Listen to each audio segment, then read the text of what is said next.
44 3rd Avenue, Heaton, Newcastle-on-Tyne, 20th of August, 1917.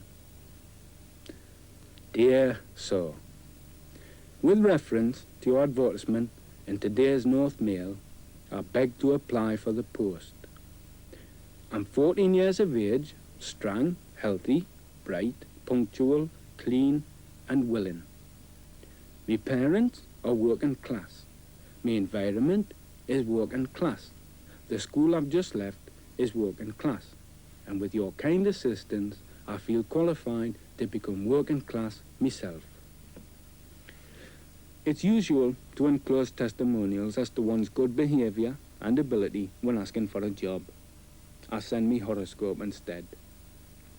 What's important about a man is not how able he is, nor how hard working, but what's his look.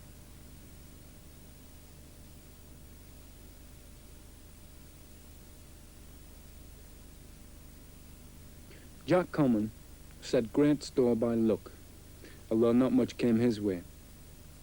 The title of his classic account of a northern working-class childhood was taken from the catchphrase of Jimmy Laymouth, one of the greatest music hall comics. "Hello, kidders, how's your luck?" He describes being taken on the shoulder of his father to music halls like this one, Bambra's, immortalized in the first verse of the Tyneside national anthem, Blaydon Races. This music hall tradition still survives on Tyneside.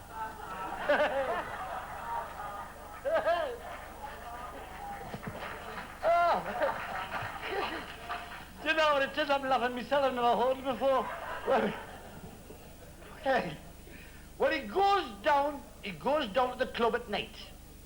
He won the first 2 outsies, 3 domino cards and a 4-cast pool. He says to his mate, "We're in the money, lad, we're in the money. Let's get sat drinking, just me and thee. Keep the committee away." 15, I must trust you there, pet. It's these teeth I'm trying to move for a horse. 15 bottles of broody each there they were, knocking them back. 10:30, shoot to the club, mortal drunk. Missed the last bus room. The shortest way home was up the railway line. There they were, walking up the railway line, arm in arm, sleeper to sleeper. Geordie says, "Man, this is a bloody long staircase, this lad." He said, "It's not the staircase that's worrying me, it's the bloody low banister." I don't ever remember him talking about his writing. Jack's favourite topics, apart from some politics and some books, were football, Newcastle football, and music hall. And he used to go round the surviving, declining music halls of London in wartime. In the evenings, the Met, Collins, 1 or 2 more, and talk a great deal about the old stars that were still visible then and could still be seen. But of course, chiefly the comedians, the Billy Russells, the Billy Bennetts, the drolls of the music hall. He'd sort of savour them in conversation and laugh and talk about it. Ladies and gentlemen, I'm not here for votes, but I've lived in the council who's doing St. Anthony's Estate, Walker where the ducks walk backwards to keep the muck at their eyes. I have lived in St. Anthony's Estate, Walker, for 37 years. 37 years in a council house, never once the arrears of rent. And the Castle Corporation had the cheek a fortnight ago to send me a letter complaining about the state of my back garden. 37 years in a council house and I didn't know I had a back garden. Jack Common wasn't born in Walker. He was born next door in 3rd Avenue, Heaton. It's a sort of housing where the builder, assured of a market from that respectable strata of the working class who worked, like Jack's father, at the nearby engine sheds, never got round to giving the streets anything other than numbers. It's just far enough from the city centre to have escaped redevelopment and all that implies, and remains today much as it was when he was born. There were plenty of golden opportunities gone that neat. In palace and mansion flat, in hall and manor, and new centrally heated cottage, the wealthy, talented and beautiful lake coupled. Welcome rooms were 10 a penny, there must have been. What do you think I picked on, me and me jeans? I came upon the frost-rimmed roofs of a working-class suburb in Newcastle-on-Tyne, and in the back bedroom of an upstairs flat in a street parallel with a railway line on which a halted engine whistled to be let through the junction, I choose me future parents. There you are, it was done. By the time that engine took its right away and rolled into the blue glare of the junction arcs, another kidder was started. Jack's picture of his boyhood was so true to his experience that when the book was published in 1951, Turnstile Press was threatened with a collective libel action from the residents of 3rd Avenue.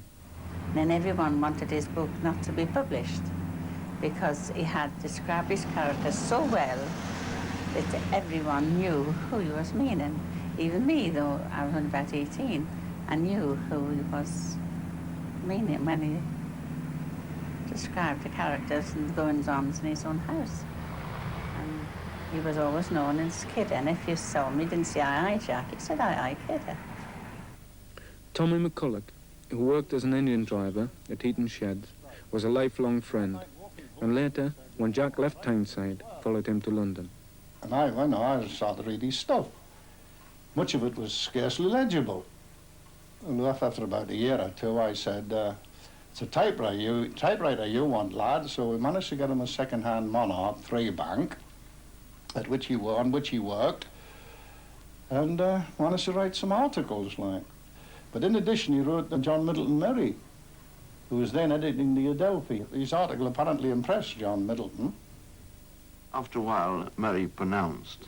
He put on the look which Lawrence has described as being like Mephistopheles, blind and begging in the street, and the oracle delivered. He said, "Common, you have the bones of a writer." I went home cock-a-hoop to announce that I got the bones of an author. I got the bones of an author, Murray says. On the strength of Murray's diagnosis, Jack Common went to London, and after a number of casual jobs, eventually got work on Murray's influential literary magazine, the Adelphi. First of all, he was the managing editor of the Adelphi magazine, and he did a lot of the interviewing, he did a lot of the traveling to interview new writers. He was responsible for discovering many of the writers, especially the proletarian writers from the north. And I got a letter from him that Second and Warburg, the publishers, were after proletarian writers, you see. Well, I didn't classify myself as a writer at all. And he commissioned me to do a job on the railway stuff, you see.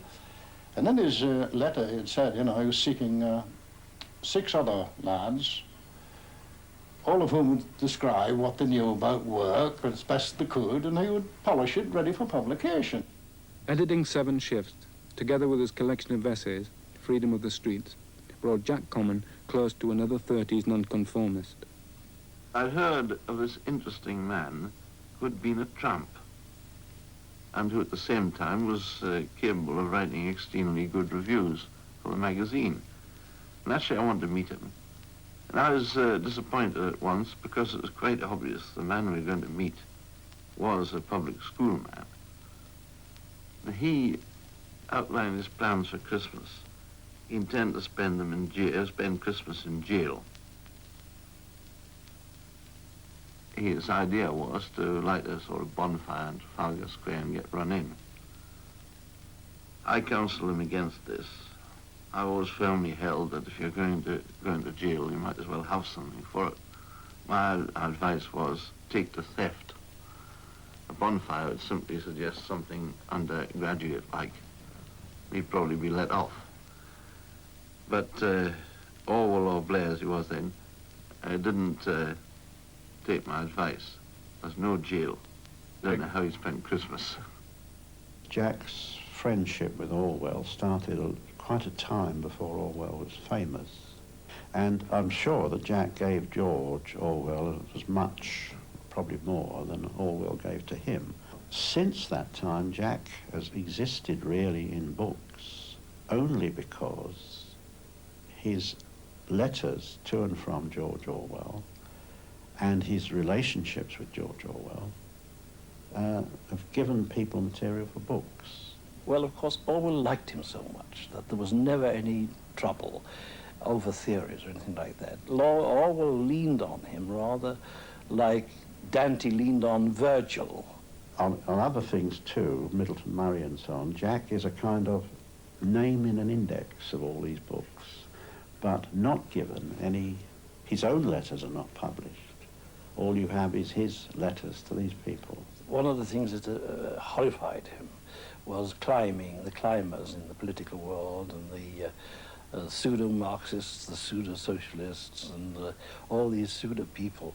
He claimed what they wanted, first of all, was a real dose of life, a real contact with the workers, not in a theoretical spirit, but right on the factory floor or the workshop floor. And in the pub. He got all his intellectuals in the pub. I think it was Jack Common was who first got Middleton Murray into a public house and introduced him to the bar, the four-railed bar. He was always, with the exception of Orwell, much closer to the realities of life in the 30s than the literary figures around him. But by now, Middleton Murray had declared himself a Marxist and was organising summer camps at which wealthy Adelphi supporters rubbed shoulders uncomfortably with the articulate unemployed. We had an extremely mixed gathering. There were people who'd followed Murray right through Keats and Shakespeare and Jesus and Blake and gone all the way. And there were, of course, the newcomers who only knew him as a literary gent who'd got wise to socialism. We had people like Seaman from Liverpool. He pointed out to wealthy Adelphi supporters that he came to eat, not to listen to lectures about Marx. He knew all about Marx, naturally, having been an employed seaman for years. With the coming of the war, Jack Common was recruited as a scriptwriter for wartime propaganda films. One of the most successful was his Tyneside story. What do you think, Maggie? Here's a letter from the Labour Exchange asking me to go back to the shipyard. Bye, what a nerve. They didn't want you when you needed a job. I'd see them further first. Aye, but they've offered me foreman riveter, head foreman. But you don't want a job. We've got this nice little business that you've strived and struggled for. You'd be daft if you went back. Now listen, lass. I worked in the yard for 30 years, and I learned a trade where a man can show his skill. Anybody can do this job.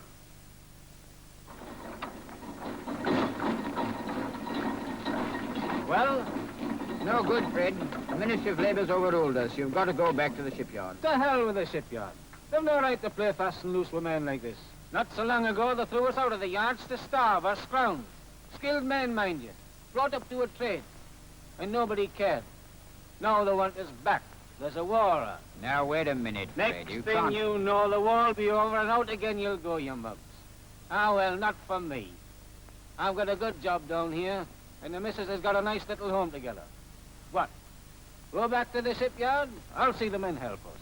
In the case of the two films that I best remember, Tyneside Story and Northeast Corner, which I actually produced, he would, of course, go back into the Northeast and refresh his feelings rather than his memory of the place and begin to get some things jotted down, and then with the director and producer it would start to shape up into something which was peculiar to that area and not something imposed from the London view.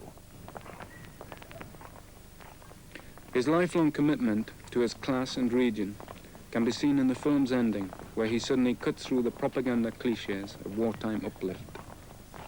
As long as Britain calls for ships, the call will be answered by the ring of steel on steel in the shipyards of the time. Ah, but wait a minute. Tyneside's busy enough today. Old and young uns hard at work making good ships. But just remember what the yards looked like 5 years ago. Idle. Empty. Some of them derelict. And the skilled men that worked in them scattered and forgotten. Will it be the same again 5 years from now?